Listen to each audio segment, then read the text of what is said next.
Hello! Hello sa mga kakilala natin dyan! Welcome to Almadria!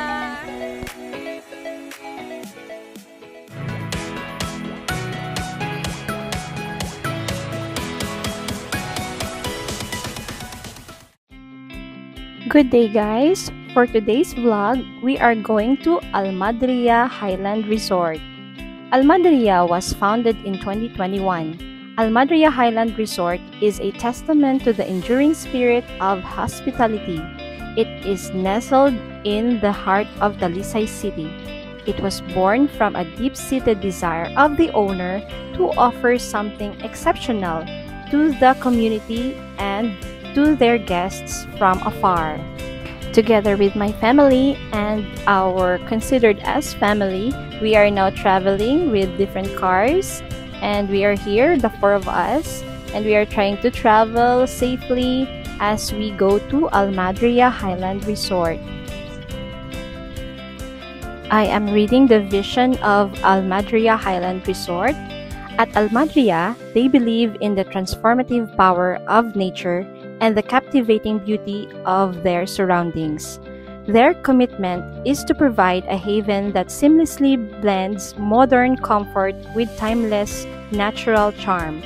As they look to the future, they envision a place where memories are made and connections are nurtured. Here's the Almadria experience.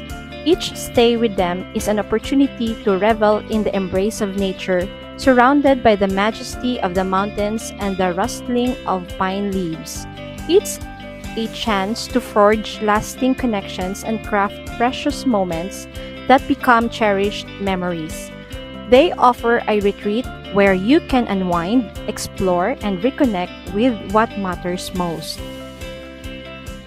As they continue to evolve, they invite you to be part of their story.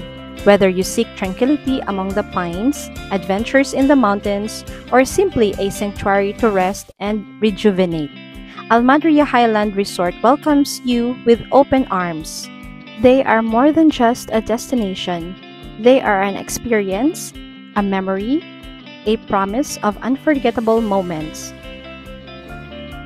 We have entered na guys sa mark na meron doong Almadria signage, and malayo pa kasi ito sa labasan and papasok pa ito. So, follow us and watch. Don't go away as we arrive at our destination. Almadria is located in Sitio Mambucano, Barangay Kabatangan, Talisay City in Negros Island. So, come with me and I'm going to create my story with Almadria Highland Resort. So this is now the start of my story. Let's begin with arriving at our destination.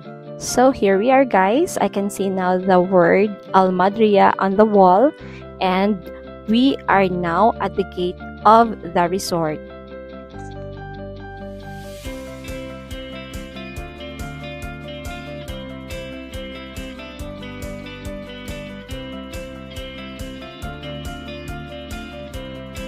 As you enter the gate, you are welcomed by their facilities, and you are checked if you are with the correct numbers of visitors, and they will let you go to your room or reserved house.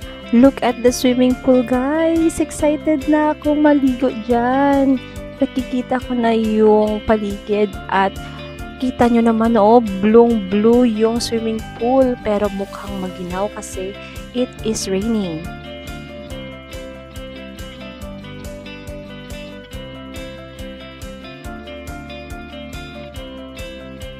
Here we are! We're going out!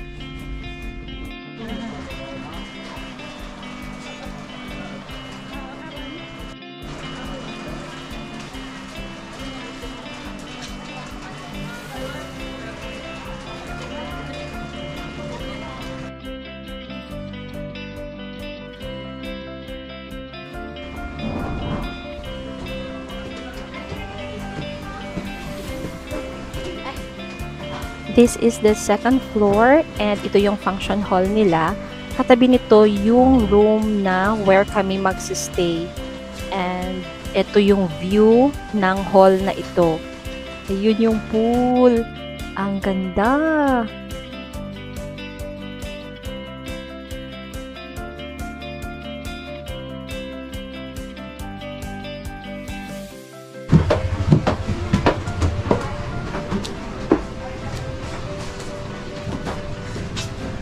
Ito yung bedroom.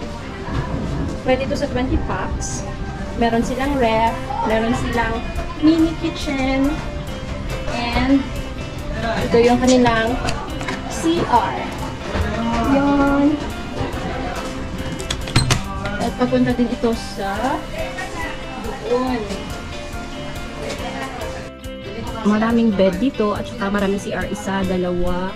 Yung isa nandun. Tapos may kitchen, may ref. Yan. Tapos yan. May TV. Ayan. At lahat ng mga nandito. Meron din dong parang study table or like may computer ka.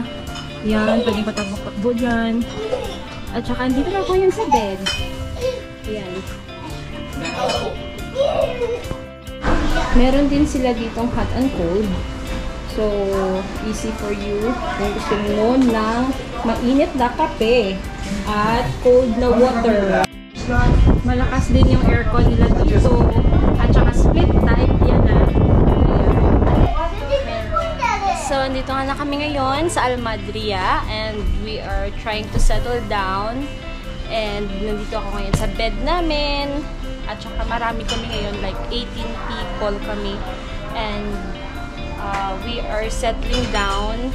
Naglalagay na kami ng pagkain, yung upuan, lahat ng mga pagkain nasa ref na nilagay at saka nagpe-prepare na kami. At saka masyadong cold dito kasi meron tayong aircon of course, pero malamig talaga yung lugar kasi umuulan sa labas, as in grabe yung ulan. At saka parang magpa-fog pa yata mamaya. So, abangan natin yan kasi i-cover ko rin yan. And, ang ganda ng swimming pool. I can't wait na pumunta na ako doon at mag-swimming. Pero, for now, hindi muna kasi masyadong malamig. And, try natin later, mamayang hapon. At saka yung mga, ano namin is mag-trekking kami kung hindi ulan. Diba? Say hello to my vlog! Yan, my vlog is Kilala TV. So, I have a guest. Here is my guest. So, ayan guys, may kasama ako dito. Batang makulit. Nakatuwa siya kasi ang saya-saya niya. Yan, papunta pa rito. Gusto niya yung ginagawa niya. Ayan, so ako nagsasettle down muna. At saka, madilim sa labas. So, hindi ako maka-move or parang ayaw kong gumala kasi para kang mababasa kahit maglakad ka lang sandali sa labas.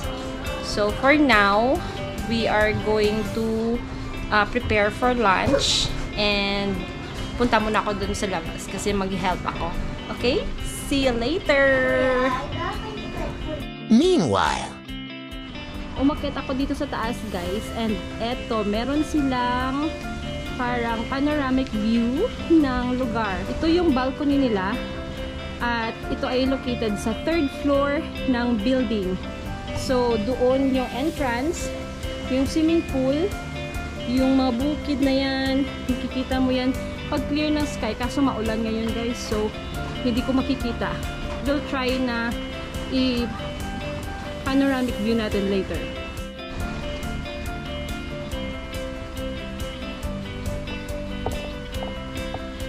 Yun yung tinagong dagat na mountain dito sa Talisay at nasa taas siya ng bukid. Makikita mo doon yung tinatagong treasure ng Talisay City, which is the Tinagong Dagat. Ayan. So, meron din doong upper na view deck. Ito rin yung pang 4th floor. Yan. Akitin natin yan. Andito ako ngayon guys sa taas, 4th floor ng building sa Almadria Resort. And ito yung pinakamataas na bahagi ng kanilang area. At ito yung nasa-show ng magandang bukid. Ayan. But then, sorry na lang kasi umuulan ngayon. But then, kailangan nating i-show sa inyo. So, ayan, maraming fog as in expected. Maraming fog later dito. And I really love rain naman kasi matagal tayong hindi naka-experience ng ulan dahil sa grabe yung init sa Pilipinas. So, ito yung pinaka-refreshing na time na meron tayong ulan ngayon and na-experience ko siya. So, I'm really glad I'm here sa Almadria. And ito ngayon, in-enjoy ko yung view. Ayan. And i-show ko sa inyo yung palibot dito. So, eto na!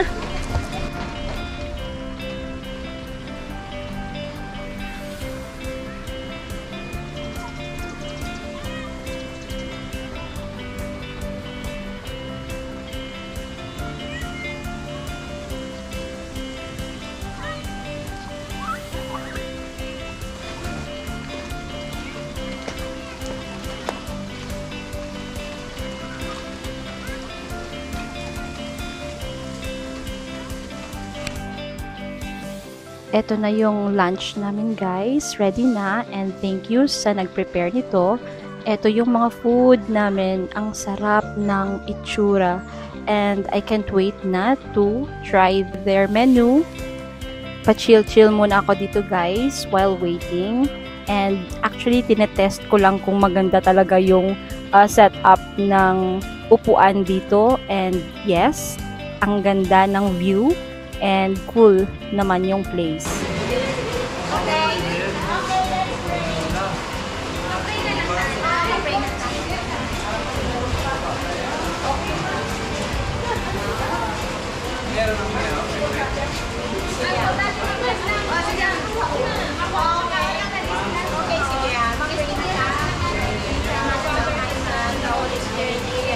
Lord, we thank you today for the food that we are about to eat. From thy mouth, Christ our Lord. Amen. Lord, may you bless us today sa amon nga recreation sa R&R. Gabay nga satisfied kami pag mga happy. May you bless the family nga Isubo. Kagabay nga guidance as always. Amen. Amen. Happy birthday! Happy birthday!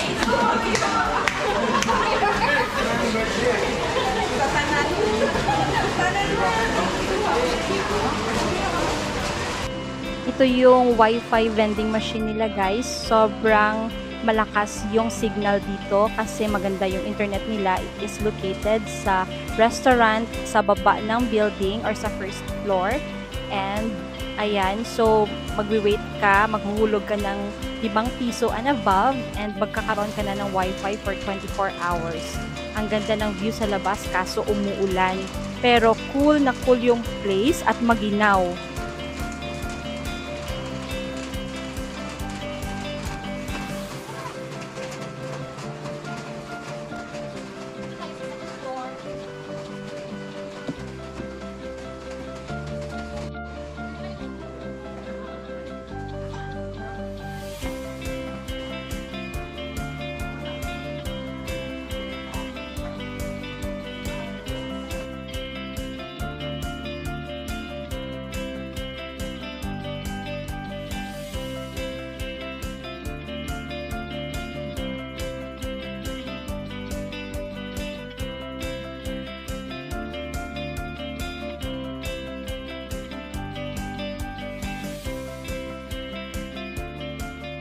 It's trekking time.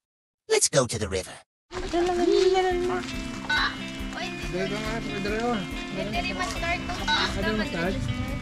Mag-achieve daw. Oh, pwede Japon. Ako po na.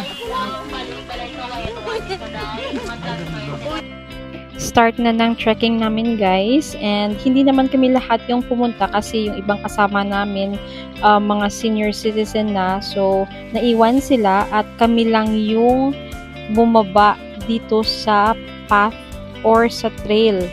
Ito yung trekking destination nila na nasa harap lang ito ng resort. And pupunta kami sa lake or kung tawagin sa amin ay Suba. So andun sa dulo pa yun. So malayo pa yung pupuntahan namin kasi medyo pababa pa ito. And eto na, makikita mo maraming bato, marami kang maapakan na kung ano-ano. So yung ginawa ko, naghanap ako ng kawayan na ginawa kong baston para hindi ako matalisod or matapilok sa mga bato kasi parang nanginginig yung tuhod ko kasi maginaw yung area at the same time maraming bato. So nakachinelas lang ako, hindi ko kasi expect na ganito ka grabe yung trail na nilalakaran namin. So going forward, ayan, ito yung nakakatakot na part guys, pakinggan nyo. May tuburan. Sino yun? Hindi ko alam kung sino yun kasi yung tao na nasa likod ko ay hindi naman nagsasalita at saka malayo yung distance ko sa taong nasa harap ko. So, sino yung nasa tabi ng GoPro ko na biglang nagsalita ng ganun? For the first time, sa lahat ng mga videos ko, ito yung pinakaunang experience ko na merong entity siguro yon na nagsalita habang naglalakad kami sa gubat na ito. And yun yung kinabigla ko kasi parang may nagsalita at bigla akong lumingon kasi akala ko may something pero hindi iyon narinig ng kasama ko at hindi ko rin yun narinig. Dito lang yan sa video ko narinig yung sound na yon. And sana hindi siya sumama sa amin. Kakatakot naman yun. So far, wala namang ibang voice na narinig sa video na to. And eto na guys, ang ganda naman ng paligid dito kasi maraming kawayan. So, ito na yung Suba or lake na pinuntahan namin at masarap ditong maligo. Pero sinabihan kami na during this time, kasi umuulan, baka delikado, baka bumulusok yung tubig from the top of the mountain at baka magka-danger kami. So, nag-picture-picture na lang kami and eto na, yan, smile dyan. Kailangan. Nagalaw ba kami, Dad? O steady lang? Galaw.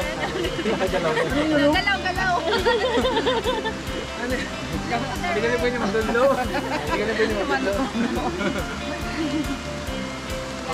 Okay na lang. Spaghetti niya. Welcome to Almadria!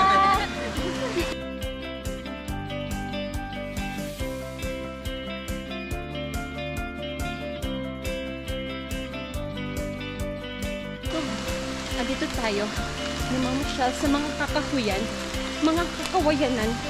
Una ka tada. Sa kawayanan. At ito parang gubat siya ng mga kawayan. Ayan. Para siyang mystical forest ng mga bamboos.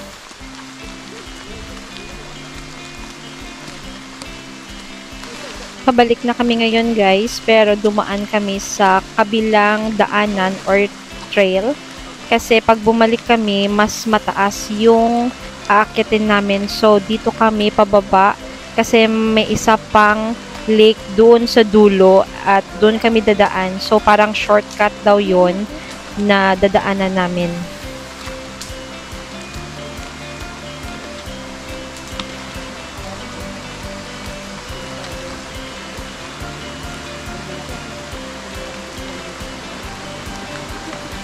Pero hindi tata, ha? Ayan si Manong guys, siya nung nagtuturo sa amin kung saan dadaan at siya yung aming guide sa trail na ito.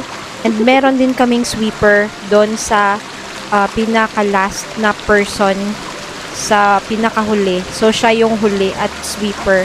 Dalawa sila yung tumutulong sa amin sa trek na ito.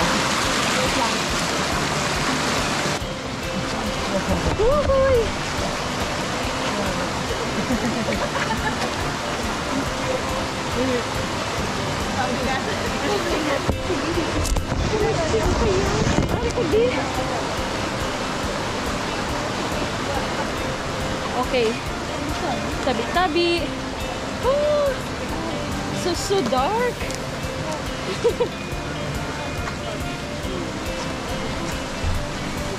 Tingnan nyo. Ang dilim ng daan. Tabi-tabi po. Tabi-tabi po.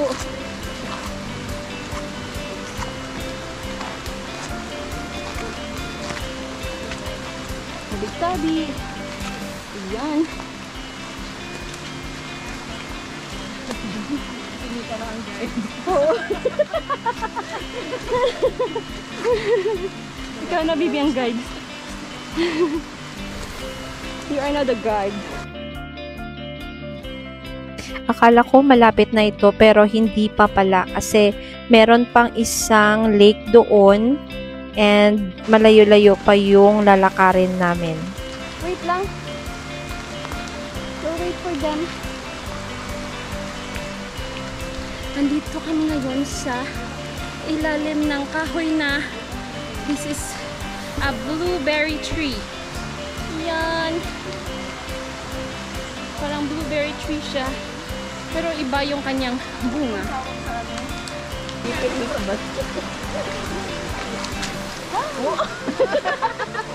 Out balance yung guwa pa niya.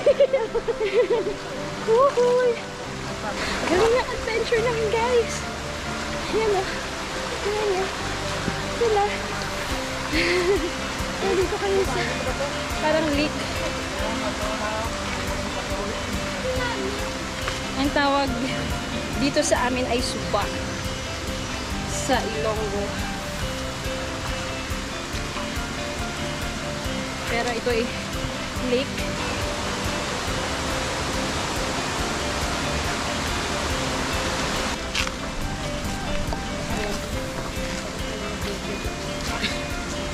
Grabe.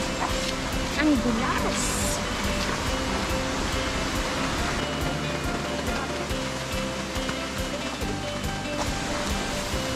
Akyat na kami, guys.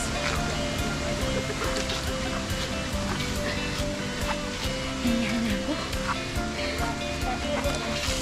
Sobrang hingal na. Hingal na ako.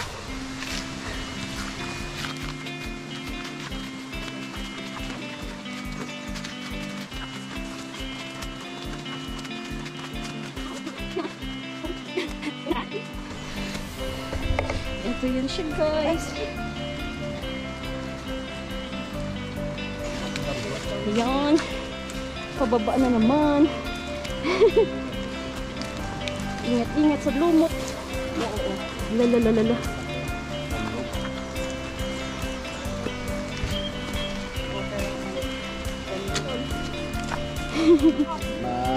May lumot na lang mabasa. Inay lang, Bibi.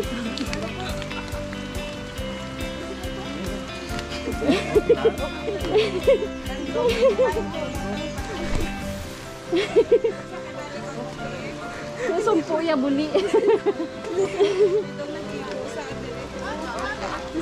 Sakit imo likod? Balik mo sakit? Sa baba na naman tayo. Grabe yung adventure na to. This is so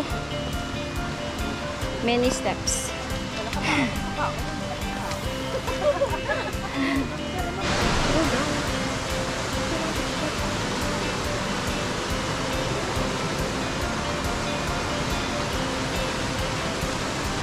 Ito yung mga ferns.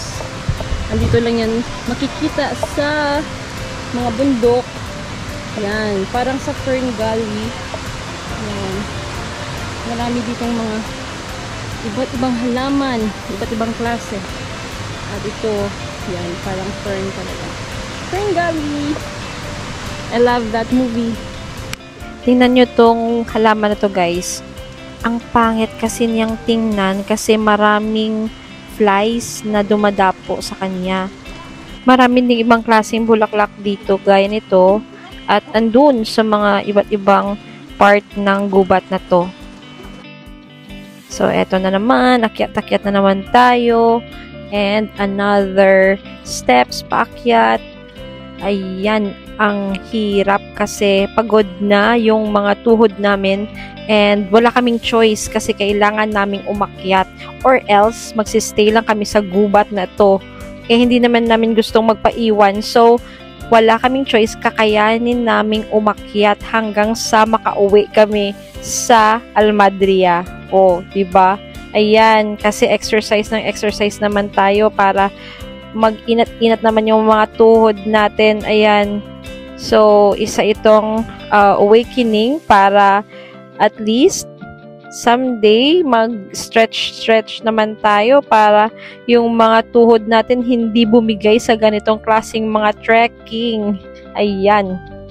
Rest din ako once in a while kasi hinahabol ko na yung hininga ko. Hindi ko na siya maabot kasi masyadong mataas yung place na ito, guys. And nasa elevated part na kami ngayon.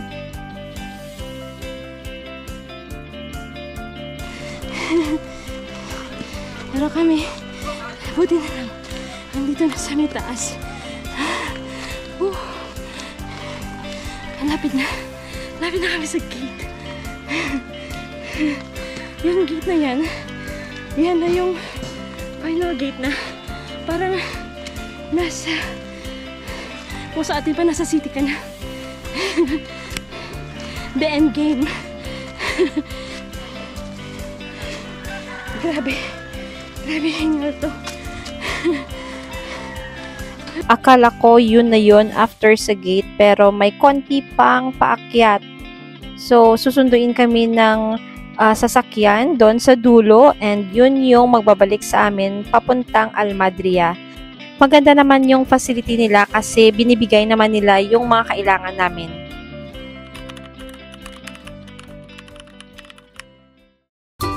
Like and subscribe. Road to 1,000 followers na tayo.